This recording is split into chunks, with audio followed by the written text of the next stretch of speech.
یہ توہین کا بڑا مسئلہ چلتا ہے، ذرا سی بات پہ توہین ہو جاتی ہے، گستاخی تو خود بخود ہو جاتی ہے اب، یعنی کوئی کرے نہ بھی تب بھی۔ اب ریسنٹلی ایک بل بھی آ گیا ہے توہین کے حوالے سے، عظمت صحابہ اور اہل بیت، ہمارا سلام ہو دونوں پہ، اس حوالے سے آپ کا کیا رد عمل ہے؟ اس بل کی ضرورت ہے؟ سزاؤں میں اضافہ؟ ظاہر ایک بڑی جماعت ہے جو اس کا انکار بھی کر رہی ہے، اس سے بڑی جماعت ہے جو اس کی حمایت بھی کر رہی ہے۔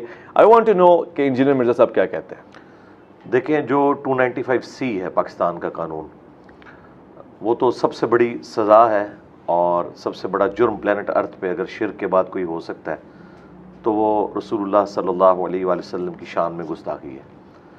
مجھے بتائیں آج تک پریکٹیکلی 295C کے کانٹیکسٹ میں کتنے مجرمین کو سزا ہوئی ہے، یا کتنے مقدمات ہیں جو اپنے منطقی انجام تک پہنچے ہیں؟ اکثر بڑی عدالتوں میں جا کے فارغ ہو گئے ہیں، اور لوگوں نے اپنی ذاتی دشمنی نبھانے کی خاطر اس قسم کے الزامات لوگوں پہ لگائے، اس کا اینڈ رزلٹ کچھ بھی نہیں نکلا۔ تو یہ جو توہین صحابہ اور اہل بیت بل ہے، یہ تو اس سے بہت چھوٹا ہے اس کے مقابلے پہ۔ وہ تو 295C نبی الاسلام کی توہین سے متعلق ہے۔ اب توہین کی جب تک آپ ڈیفینیشن نہیں کریں گے نا، مسئلہ حل نہیں ہوگا۔ اچھا، ہاں جی، توہین کی جو ڈیفینیشن ہے نا، وہ تمام کے نزدیک مختلف ہے۔ ہم نبی الاسلام کو سینٹرڈ کرتے ہیں، باقی یہ ہستیاں تو بہت بعد میں آتی ہیں۔ صحیح۔ نبی صلی اللہ علیہ وآلہ وسلم کی ذات سے متعلق ایسے عقیدے کلیم کرنا جو قرآن و سنت کی روشنی میں جسٹیفائی نہیں ہے، ان لوگوں کے نزدیک جو قرآن و سنت کو فائنل اتھارٹی مانتے ہیں، ہمارے جیسے لوگ، ہم تو اسے توہین سمجھتے ہیں۔ صحیح۔ کیونکہ بخاری مسلم میں حدیث ہے، جس نے میری طرف کوئی ایسی بات منسوب کی جو میں نے نہیں فرمائی، وہ اپنا مقام جہنم میں دیکھ لے۔ قرآن حکیم میں اس سے بڑھ کر یہ بات آئی، وَلَا تَقُولُوا عَلَى اللَّهِ إِلَّا الْحَقَّ، اللہ سے متعلق آپ نے حق کے سوا کچھ نہیں کہنا۔ بے شک۔ اچھا، دوسری طرف وہ لوگ ہیں جو قرآن و سنت کو بیان کرنے کو توہین سمجھتے ہیں۔ مثلا پاکستان میں میجارٹی اس مکتب فکر کی ہے جس کے سامنے اگر آپ یہ سٹیٹمنٹ دے دیں کہ نبی صلی اللہ علیہ وآلہ وسلم بشر تھے، تو وہ اسے توہین شمار کرتے ہیں۔ وہ کہتے ہیں جی آپ بشر کہہ رہے ہیں، یہ تو توہین ہے، آپ کو چاہیے کہ آپ انہیں کہیں کہ نور تھے اور بشری شکل میں آئے تھے، حالانکہ قرآن میں بالکل واضح ہے، قل انما انا بشر مثلکم، ٹھیک ہے، انسان ہونے میں تمہاری طرح ہوں، ایز اے اسپیشی۔ مرتبے کی بات نہیں ہو رہی، مرتبے میں تو انسانیت کو ناز ہے ان پر، کوئی بھی انسان ان کے مرتبے کا نہیں ہے، لیکن اسپیشی تو ہے بہرحال، کیونکہ قرآن میں سورہ بنی اسرائیل میں اللہ تعالیٰ نے فرمایا اگر زمین پر فرشتے آباد ہوتے تو ہم فرشتوں میں پیغمبر بھیجتے ہیں۔ ایسا ہی۔ تو یہ تو مطلب ایک ایسی خطرناک چیز ہے کہ اس کی بنیاد کے اوپر لوگ ایک دوسرے کے اوپر گستاخی کے فتوے لگاتے ہیں۔ اب جو توہین صحابہ اور اہل بیت بل ہے، اس میں جب تک آپ توہین کی ڈیفینیشن کو ڈیفائن نہیں کرتے، اس کے بعد یہ چیز بھی نہیں رکھتے اس میں، جو 295C میں بھی کمی ہے، کہ اگر کوئی شخص انکار کر دے کہ میں نے ایسی کوئی بات نہیں کی، میری طرف غلط منسوخ کی گئی ہے، یا سپوز اس نے کہی تھی، اس کی انٹینشن وہ نہیں تھی، یا ایون اس کی انٹینشن بھی تھی، تب بھی وہ کہتا ہے کہ آئی ایم سوری، کوئی مسئلہ نہیں، تو معافی ہونی چاہیے، لیکن یہ کہتے ہیں معافی نہیں ہوگی۔ بھائی سورۃ الفرقان کی آیت نمبر 69 میں اللہ تعالیٰ نے 3 بڑے گناہ گنوائے ہیں۔ نمبر 1 شرک، نمبر 2 بدکاری، نمبر 3 قتل ناحق۔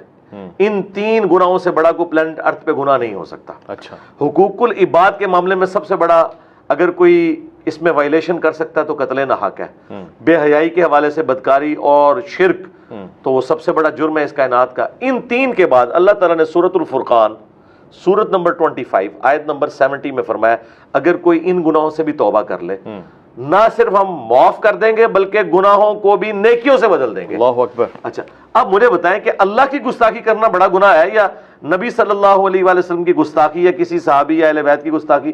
اگر وہاں پر اگر کوئی معافی مانگ لیتا ہے تو توبہ قبول ہو جائے گی، لیکن ان کا معاملہ بالکل ڈیفرنٹ ہے۔ یہ کہتے ہیں نہیں، توبہ قبول نہیں ہوگی بلکہ اس کے اوپر سزا ایگزیکیوٹ ہوگی، اور جو ڈیفینیشن انہوں نے سمجھی ہوئی ہے۔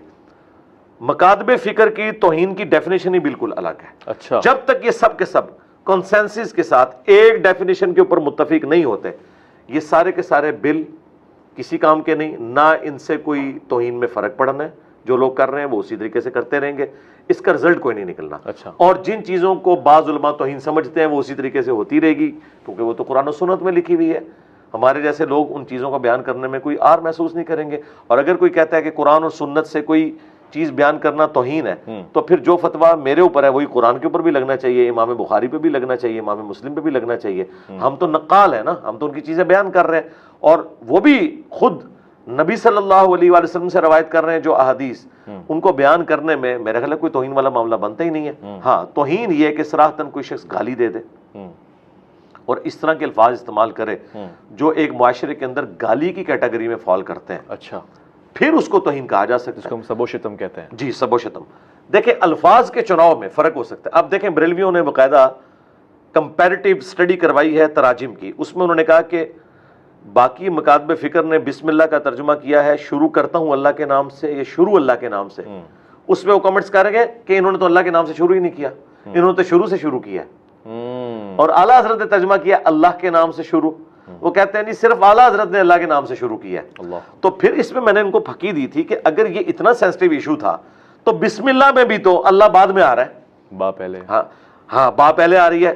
ان کی بسم اللہ تو پھر یوں ہونی چاہیے تھی اللہ الذی باسمہ ابدہ، اللہ ہے وہ ہستی جس کے نام سے میں شروع کرتا ہوں، تو بھائی آپ اپنی بسم اللہ بدل لو۔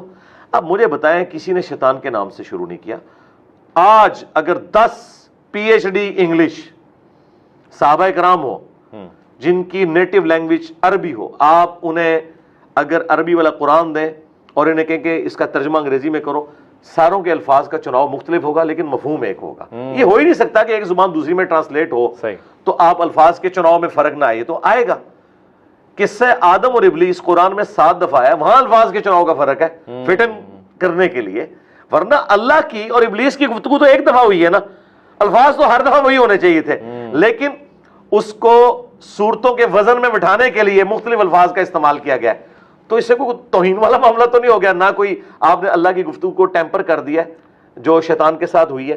تو یہ جو چھوٹی چھوٹی باتوں کو اٹھا کے سارا معاملہ کرتے ہیں، تو نٹ شیل میں میرا تو موقف یہ ہے اور مجھے امید ہے کہ یہ حتمی انجام تک بل پہنچے گا ہی نہیں۔ اچھا، ہاں یہ وہاں سے جو ہے وہ صدر صاحب اس کو سائن ہی نہیں کریں گے اور یہ اگلی اسمبلی کے گاٹے میں فٹ کر دیا جائے گا اور یہ ایک سمجھ لیں آپ شٹل کاک بنی رہے گی اور یہ معاملہ آگے چلتا رہے گا اس طریقے سے۔ ہاں اور اگر یہ ہو بھی جائے تو سرکار 295C تو چھوٹی چیز ہے نا، یہ 295C سے انہوں نے کیا کر لیا ہے؟ کتنے لوگوں پہ انہوں نے توہین مذہب کے الزامات لگائے، ثابت نہیں ہوئے، صرف ایکسٹرا جوڈیشل ایکٹیویٹی پرفارم کی۔